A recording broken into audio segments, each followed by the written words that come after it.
Est-il bien nécessaire de présenter Maître Renard? Si ce n'est pour dire qu'il est sans doute le mammifère le plus détesté, le plus pourchassé, et donc le plus méfiant qui soit. Quoi qu'il fasse, tous ses sens sont en permanence en éveil. Ni le moindre bruit, ni le plus infime mouvement, ni la plus ténue des odeurs n'échappe à cet animal. Ceci en fait un chasseur hors pair, qualité indispensable lorsqu'il s'agit d'assurer le ravitaillement d'une portée de renardeaux dissimulée au plus profond des forêts.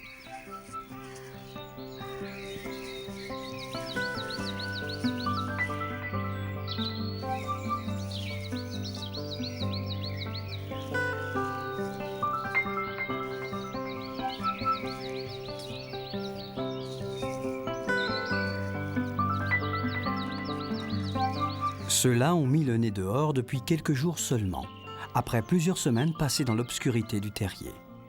Évidemment, dans ce monde nouveau, et pour l'instant amical, tout est prétexte à découverte et à amusement, pendant lesquels les premiers réflexes des futurs chasseurs se mettent en place.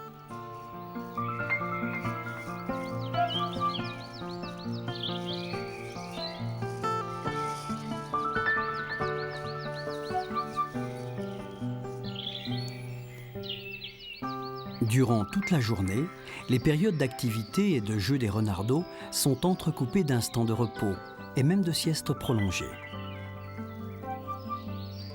Mais au fil du temps, l'ingénuité et l'insouciance des premiers jours se transformera peu à peu en une vigilance de tous les instants, seuls capables d'assurer leur survie lorsqu'ils quitteront définitivement le terrier de leur naissance.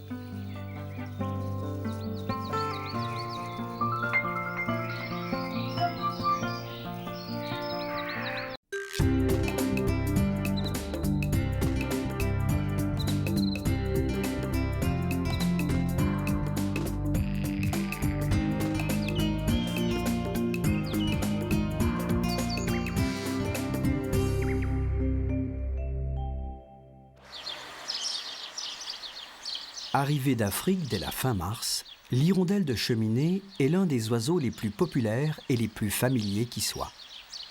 Qu'elle soit annonciatrice du printemps ou oiseau porte-bonheur, cette hirondelle a toujours été associée par l'homme à des événements heureux. On ne les voit au sol qu'au moment de la construction de leur nid. Elles y récoltent de la boue ou de la paille, qui sont les matériaux de base de ces architectes à plumes.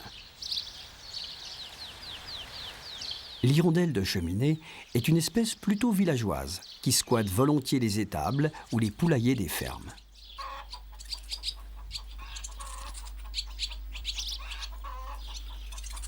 L'oiseau mélange de la boue prélevée dehors à sa salive pour créer une sorte de mortier. Celui-ci est ensuite soigneusement disposé en utilisant la technique du vibrage qui lui donne plus de consistance.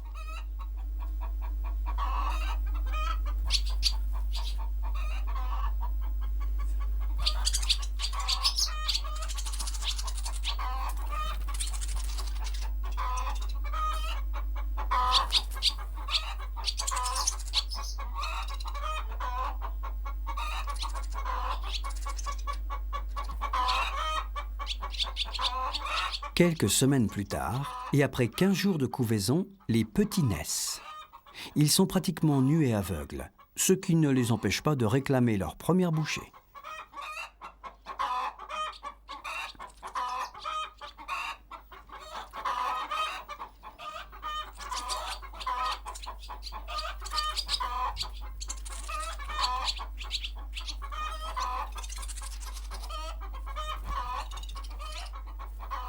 Les jeunes prendront leur envol 3 semaines plus tard, mais resteront dépendants des parents pendant 10 jours encore.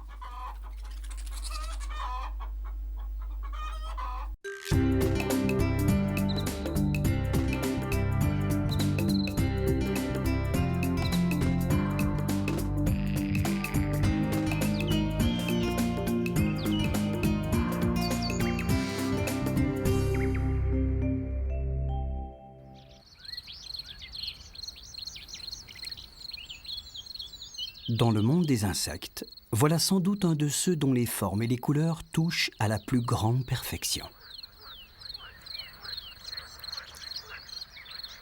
Quelques décigrammes de muscles, de délicates mécaniques articulées et d'énergie, capables d'animer en un clin d'œil 4 ailes faites d'un subtil mélange de souplesse et de rigidité.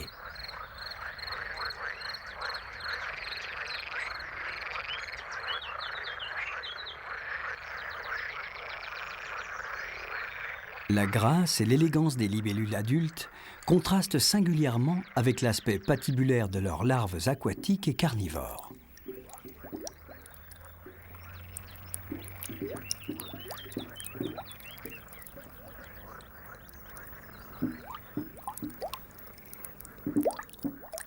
Selon les espèces, les larves de libellules passent de 1 à 5 années sous l'eau, avant d'effectuer la plus magique des transformations. Celle-ci débute à l'aube d'une belle journée, lorsque l'animal décide de quitter définitivement le monde aquatique.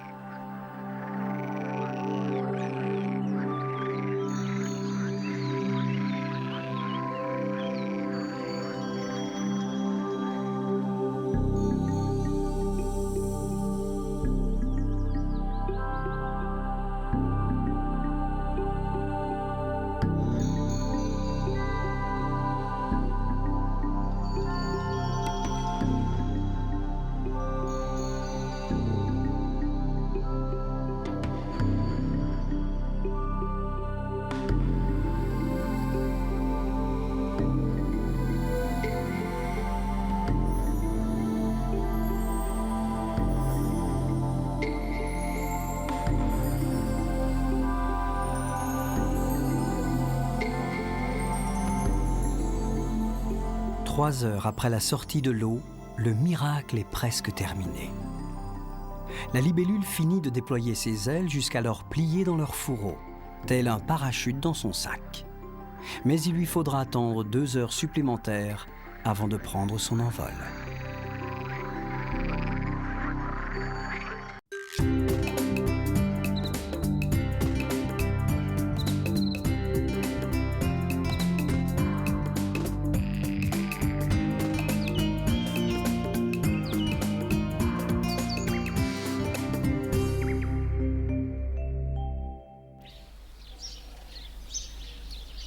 Malgré son nom populaire de serpent de verre, l'orvet est un lézard et non un serpent.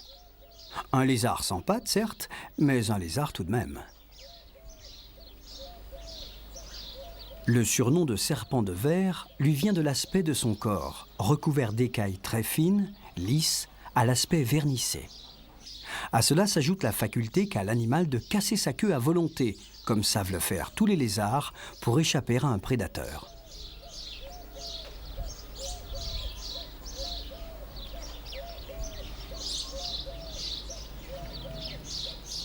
Malgré sa nonchalance et sa lenteur, l'orvet est un carnivore. De son train de sénateur, il parcourt les haies, les talus et les jardins à la recherche d'un insecte, d'un ver de terre ou d'une petite limace. Encore faut-il que la proie ait l'amabilité de ne pas courir trop vite et de bien vouloir se laisser prendre.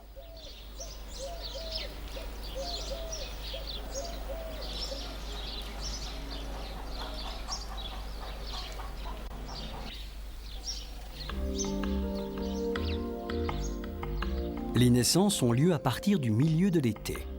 Un à un, la femelle pond jusqu'à une quinzaine d'œufs contenant des petits prêts à éclore.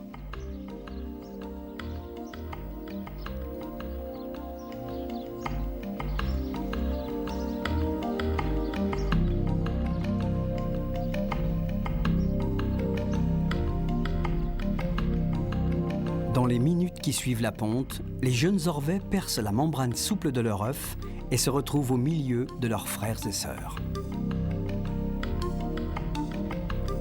Puis, quelques heures plus tard, tout ce joli monde prendra le chemin de la liberté.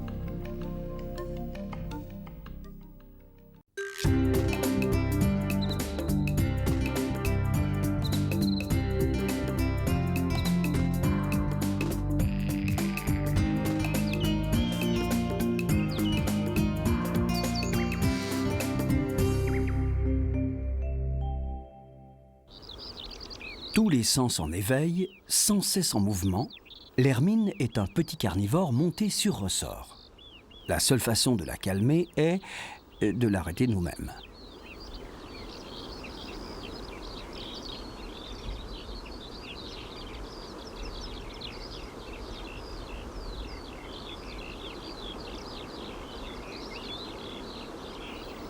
Elle fait partie des privilégiés possédant 2 parures, l'une aux couleurs chaudes pour l'été, l'autre d'un blanc éclatant pour l'hiver, seule l'extrémité de la queue gardant son petit toupet noir.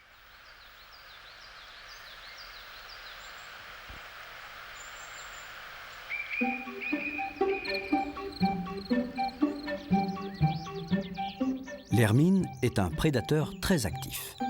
Elle mène par exemple une guerre sans merci aux rongeurs, et particulièrement aux campagnols, qu'elle traque jusqu'au fond de leur galerie souterraine.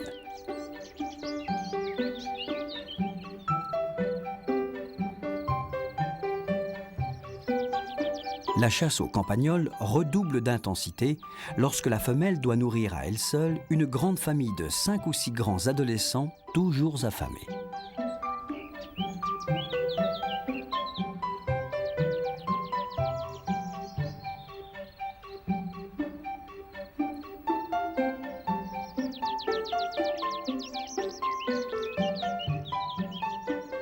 Nés il y a presque 1 mois et demi, ils sont sur le point de quitter le vieux muret de pierre qui les a vus naître. Encore quelques jours de jeu de cache-cache entre les pierres, d'exercices d'adresse et de réflexe, et ils pourront tenter leur première sortie sous la conduite de leur mère.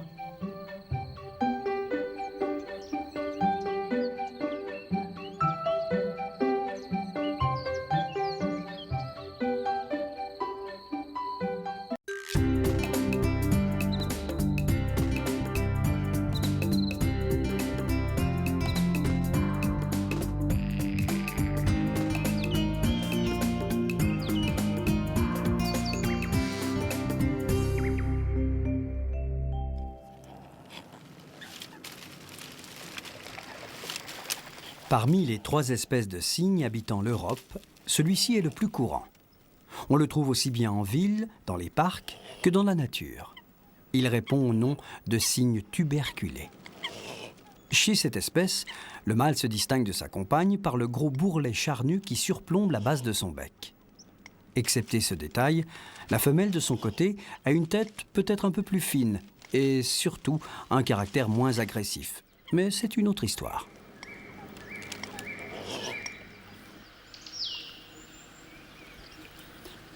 Une fois par an, les cygnes élèvent une nichée pouvant compter jusqu'à 8 ou 10 poussins. Ceux-ci naissent dans un duvet gris qu'ils porteront durant plusieurs semaines.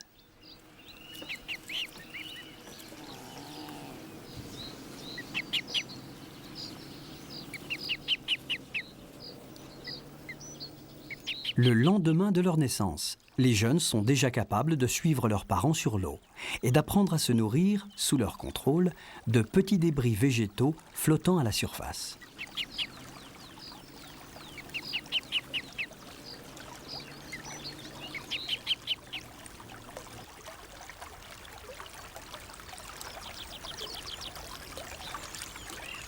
À cet âge, suivre ses parents dans la végétation des bords du lac ressemble à une véritable expédition en pleine jungle. Et lorsque Madame Mère trace la piste pour en sortir, il est préférable de la suivre immédiatement.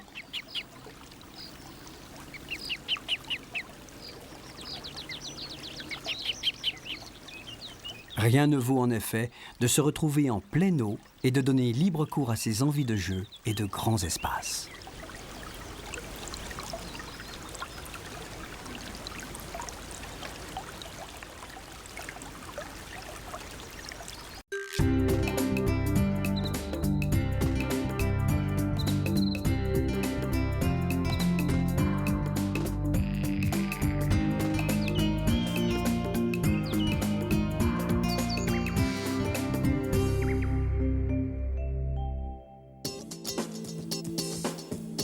Les fourmis comptent en Europe plusieurs centaines d'espèces différentes, habitant presque tous les milieux, depuis le monde arctique jusqu'aux régions les plus chaudes.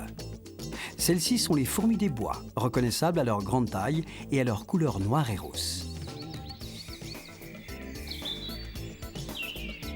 Les fourmis des bois abondent dans les forêts de montagne où elles construisent d'énormes fourmilières faites d'un amoncellement d'aiguilles de sapin et d'épicéas. Chaque colonie peut compter jusqu'à un demi-million d'individus. Les fourmis les plus jeunes, âgées de moins de 40 jours, travaillent à l'intérieur du nid. Les autres, qui peuvent vivre jusqu'à 3 ans, travaillent à l'extérieur.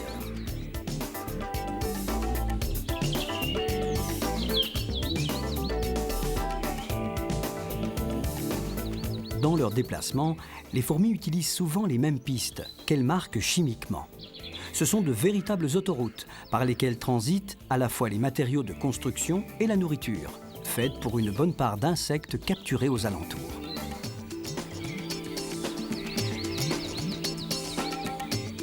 Pour ces exercices, les fourmis sont dotées d'une énergie hors du commun.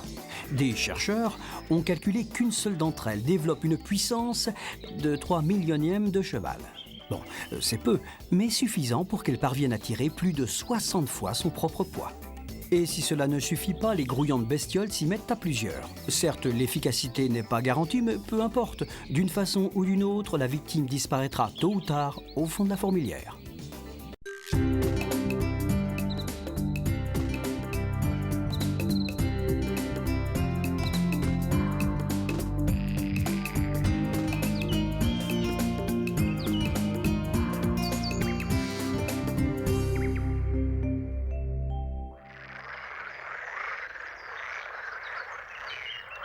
Élégance, méfiance et patience. 3 maîtres mots pour qualifier le héron cendré. Patience pour parcourir l'eau à pas mesurés et silencieux, à la recherche d'une grenouille ou d'un poisson imprudent à se mettre sous le bec.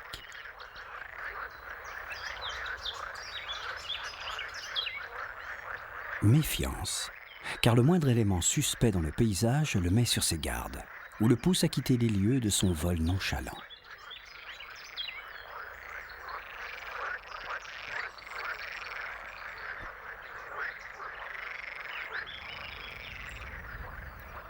Les hérons cendrés nichent en colonie, la plupart du temps sur de grands arbres dominant un plan d'eau tout proche.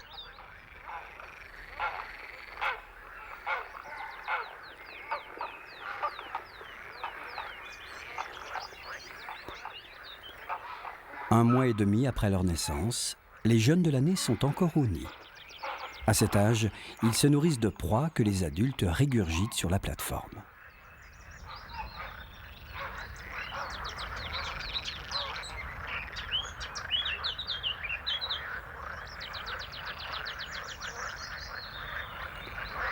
Certaines couvées sont plus précoces que d'autres.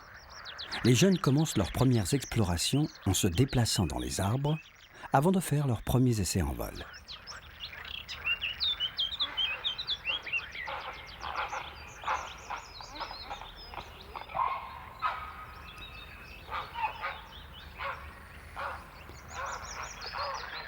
L'apprentissage durera plusieurs jours. Puis, dans le courant du mois de juillet, la colonie sera désertée jusqu'à l'année suivante.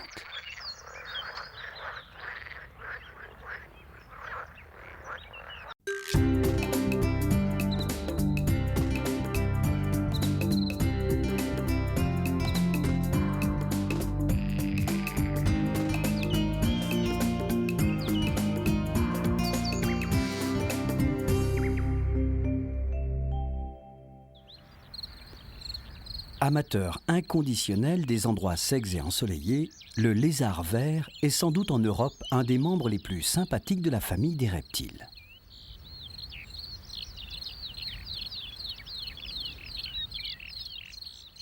Ses 30 cm de griffes, d'écailles et de muscles sont au service d'un prédateur redoutable, malgré son apparente nonchalance.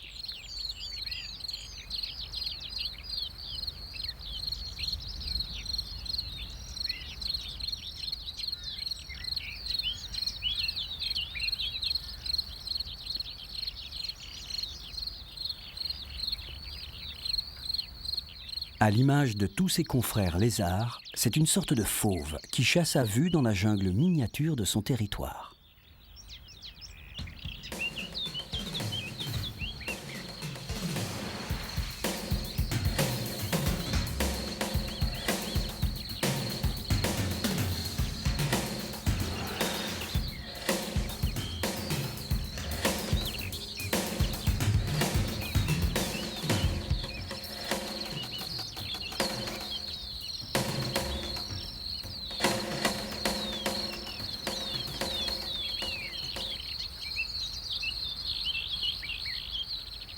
Les captures de proies sont immédiatement suivies de longues périodes de sieste au soleil nécessaires à la digestion.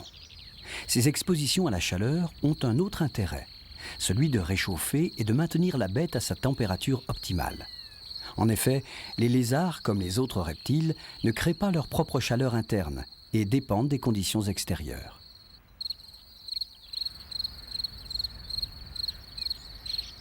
Alors, lorsqu'ils peuvent profiter d'une belle souche de bois sombre et bien chaude, les lézards savent en profiter.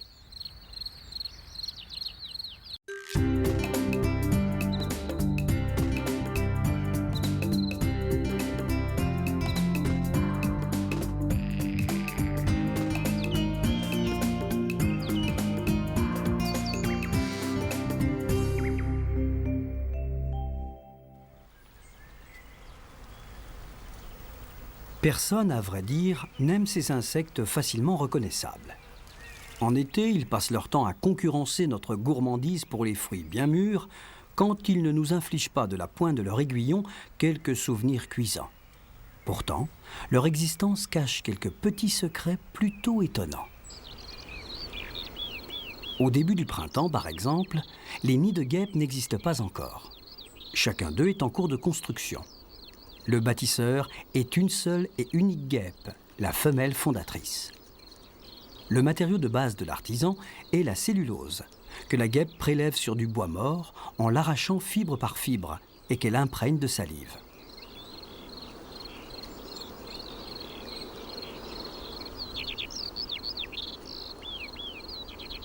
Une fois la provision faite, il ne reste plus à l'insecte qu'à retourner sur le chantier en cours, souvent installé dans les constructions humaines, en particulier sous les charpentes.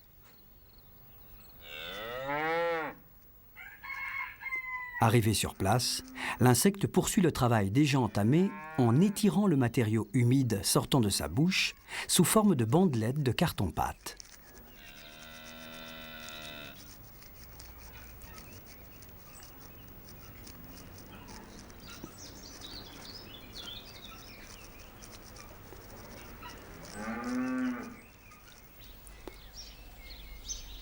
Trois mois plus tard, au milieu de l'été, les nids de guêpes ont changé de taille.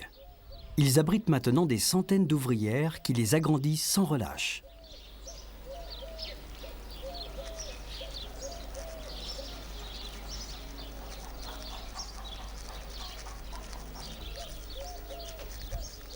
Les œufs et les larves des guêpes sont élevés dans des cellules à l'intérieur de l'ouvrage, protégées par plusieurs couches de carton isolant. À la fin de l'automne, et si la saison a été favorable, les nids peuvent atteindre des tailles très importantes.